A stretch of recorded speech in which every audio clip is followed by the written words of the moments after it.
ப்ரெபசிஷன் இது ஒரு பொருள் எங்க இருக்குன்னு சொல்ற ஒரு குட்டி வார்த்தை.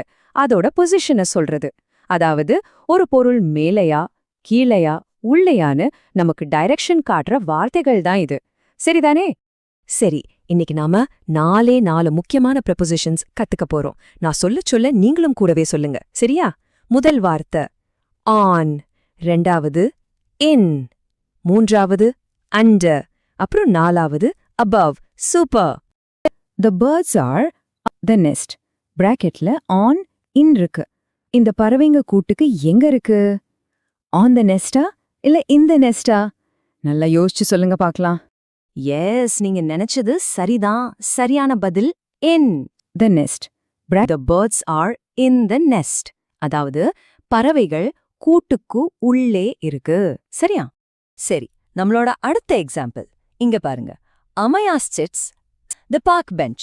இங்க ஆன் வருமா இல்ல above வருமா? சொல்லுங்க, இந்த படத்துல அமயா எங்க உட்கார்ந்திருக்கா? கரெக்ட். நீங்க எல்லாரும் ஜீனியஸ். சரியான பதில் on. Amaya chits on the bench.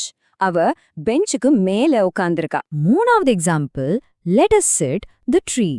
இங்க அண்டர் வருமா இல்ல above வருமா? நாம எங்க உட்காரலாம்? படத்தை பாருங்க. நாமும் மரத்துக்கு எங்க உட்காருவோம்? வாவ், பிரமாதம். சரியான வார்த்தை under. we sit under the tree அப்படின்னா நாம மரத்துக்கு அடியில உட்கார்ந்திருக்கோம். ரொம்ப சரி. சரி, இது நம்மளோட கடைசி example. Please hold the umbrella your head. நம்ம மழை வரும்போது கொடைய எங்க பிடிப்போம்? தலைக்கு மேலையா இல்ல தலை மேல ஒட்டி வச்சுப்போமா? யோசிச்சு சொல்லுங்க. கரெக்டா சொன்னீங்க. சரியான பதில் above. The umbrella is above the head. கொடை நம்ம தலைக்கு மேல இருக்கு. தலை மேல படாம கொஞ்சம் உயரத்துல இருக்கு இல்லையா? அதுக்கு தான் above யூஸ் பண்றோம். இன்னும் சில எக்ஸாம்பிள்ஸ் பார்க்கலாம். The cat is on the table. பூனை மேசைக்கு மேலே இருக்கு.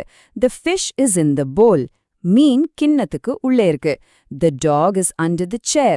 நாய் நாற்காலிக்கு அடியில இருக்கு. நாம அடுத்த வீடியோல சந்திக்கலாம். Bye bye.